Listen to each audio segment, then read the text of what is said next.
Alright, how's it going? So we have three notable fights this weekend, right? Which are Ryan Garcia against Romero. We have Teofimo Lopez against Barboza. And we have the most boring fighter in the history of boxing, Devin Haney, against Jose Ramirez, right? I'm going to talk about all three fights and give a quick prediction for every one of them. I don't think any one of these fights deserves its own video. Some people are saying three great fights. I don't see three great fights. I see three average fights at best. None of these fights are great. We've got Ryan Garcia. Okay, let's start with Ryan Garcia and Rolly. First of all, what's going on with Rolly? Okay, a few years ago, this guy used to talk quite a bit. He had quite a lot to say on camera.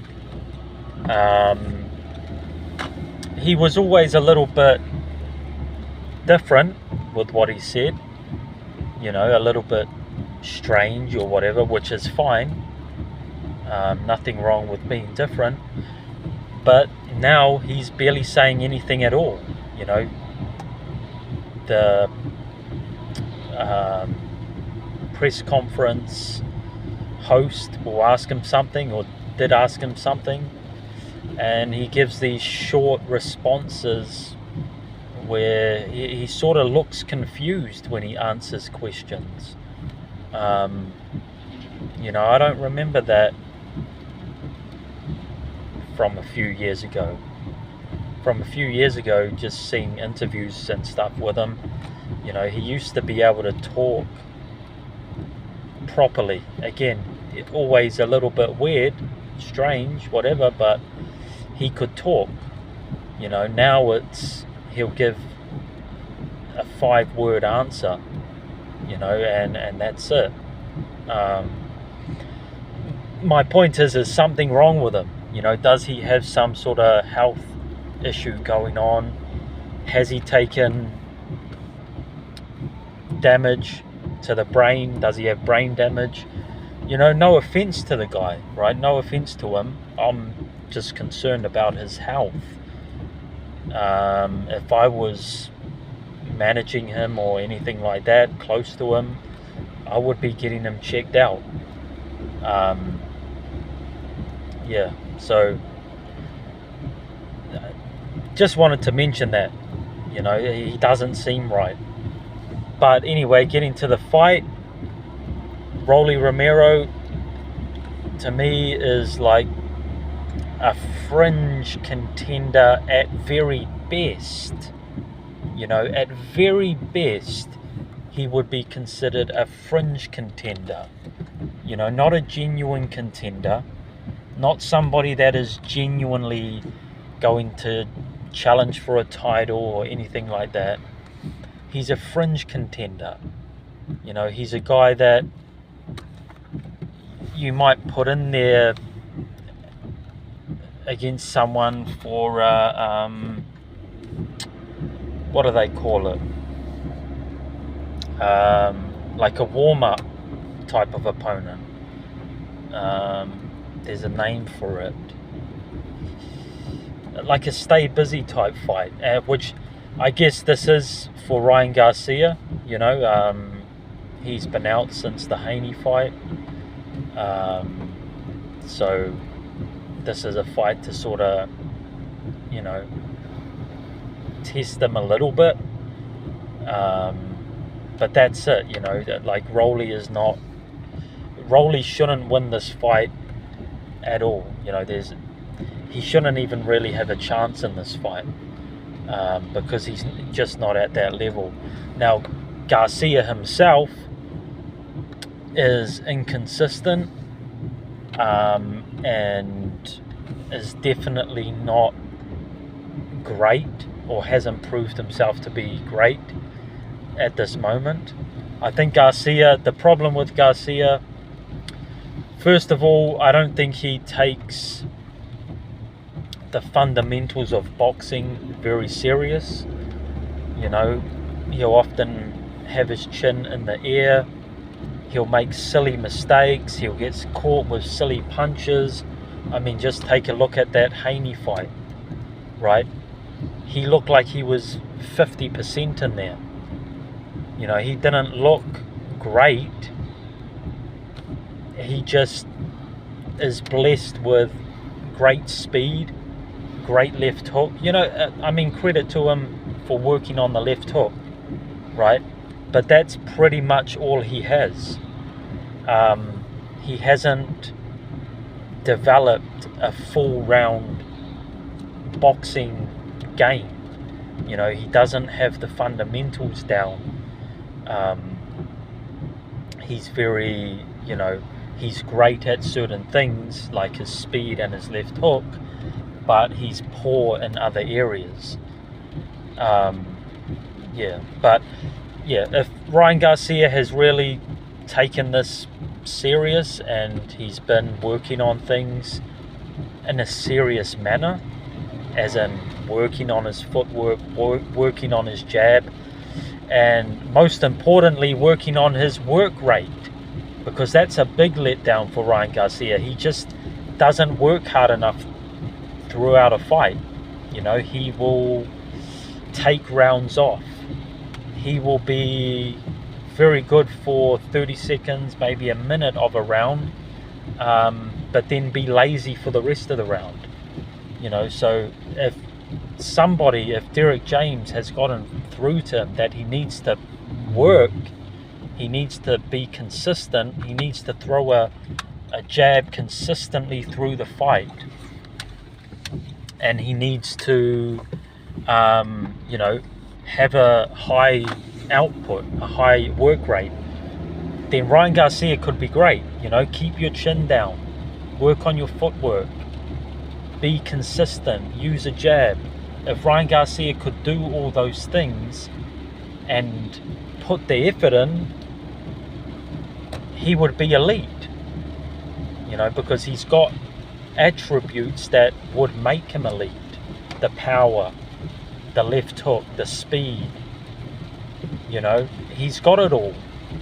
But what he's lacking is mentally, he's not there, mentally he's lazy. So this fight with Ryan Garcia and Rolly, Ryan should get rid of him. I'm going to predict,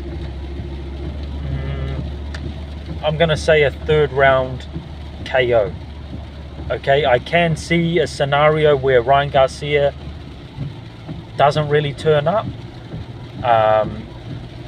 because of what I'm saying. He's a lazy fighter, and Romero goes the distance, because Romero is going to turn up and he's going to try. He is going to try, and he's going to try to knock Garcia out.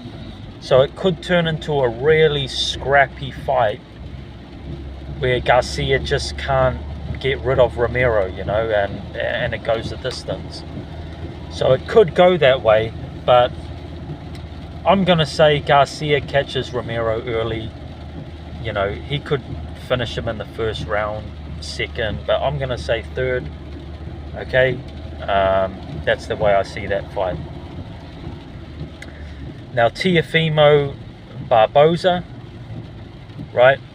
Barboza I haven't seen a lot of, but what I have seen is he's a pretty boring fighter. He's very patient. He does the basics well, I guess. He does what Garcia doesn't do. He's consistent, good fundamentals, but he's got nothing else. I guess you could say he's the opposite of Ryan Garcia. He knows how to box. He's smart with his boxing, but he's lacking anything extra. You know, he doesn't have great power. He doesn't have great speed. He's not aggressive. You know, so he's just I see him as a boring fighter. You know, that's it. Teofimo, on the other hand, again, a bit like Garcia, has all this athleticism, right? Has all this speed, strength, power, you know, but is lacking in fundamentals and lacking in mindset. Again, Teofimo, a bit of a lazy fighter as well, you know. So how do I see that fight going? It's probably going to be a boring sort of fight. Teofimo is not that front foot heavy, although he will, you know, turn it up at times. He's typically a counter puncher, which so is Barboza, so, you know, I could see it being very, very cagey. I'm going to predict Teofimo to win, but it's going to be, it's going to be a cagey fight, I think, where neither guy wants to take the front foot. Both guys want to counter punch, and you know, it's going to be not a lot of action. But yeah, I'll just say Teofimo wins because of his athleticism, because he's the more powerful fighter, the more explosive. I think he gets the job done. Now to the last fight, the most boring fighter of all time, Devin Haney against Jose Ramirez. Listen, hard to say. I'm not really interested in this fight. You know, Jose Ramirez is over the hill. He's a shot fighter. Years ago he was pretty decent, but you know, he's past his best, far past his best. On the other hand, the most boring fighter ever in history, Haney. What can I say about him? You know, we haven't seen him since he got destroyed, absolutely annihilated by Ryan Garcia. That is a loss on his record, despite him getting that loss taken off, right? Despite that, I still consider it a loss. You know, I don't think anybody has come out and proven Ryan Garcia even took something. I know I believe it was one test where he had something in his system, but it was very, very minor. You know, it was very insignificant. You know, they couldn't tell if he was actually on something or not. And then how Devin Haney got that loss removed from his record, I mean, I'll never know, because I've never heard of that before. But anyway, it was a loss. You know, if Ryan Garcia did take something, it didn't help him land that left hook. It didn't help him whip Haney. You know, Garcia was not in shape. As I said, he was about 50% in the ring. You know, but Haney and others claim that Ryan Garcia only won because he was juicing, he was on something, which is absolutely ridiculous. I mean, if you saw the fight, if you watched the fight, you know that Ryan Garcia was not at his best.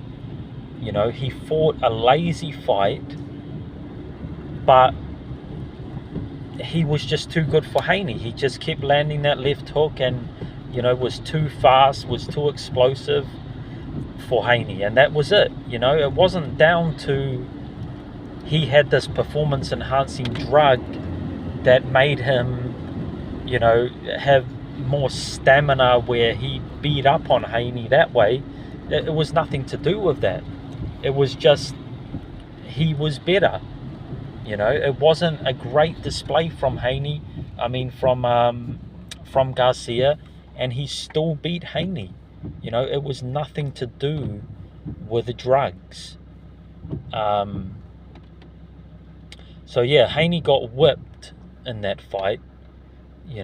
Since then he's been bitching and moaning about Garcia cheating, and won't accept that he just got beaten up, basically. So guys like that normally deny that they lost a fight when you did lose, you got beaten. They normally don't work on their mistakes because they think, well, I didn't lose, so I'm not gonna change anything. So I guess it's a little bit interesting to see if Haney still has it. But to be honest, yeah, I'm not interested in that fight. You got a shot fighter against a guy that hasn't fought in about a year after he got whipped. So who knows what he's going to be like. That's just a non-fight to me, and this is what I mean. When I look at these fights, it's like, no, these three fights are not great fights. You got a shot fighter versus a fighter that hasn't fought since he got destroyed. Plus he's the most boring fighter of all time. Add that to it. So that's a non-fight. In fact, I'm going to predict Jose Ramirez knocks Haney out because that's what I want to see. But that's a non-fight. Teofimo, Barboza, I guess that's, would be considered the best fight on the card, or the most competitive, or the fight with the most importance, really, because to be fair to Teofimo, he has a win over Loma, he has a win over Josh Taylor. He's achieved more than anyone on this card, just with those two wins. But yeah, that could be a very boring fight depending on how they turn up. And then Garcia, Romero, again, Garcia should beat this guy easy. Rolly Romero is not a contender. So yeah, that's how I see it. 3 overrated fights, but those are my predictions. Garcia by early KO. I'm going to say Teofimo by decision. And Jose Ramirez hopefully gets the KO, but I don't really care about that fight. Alright, let me know what you think.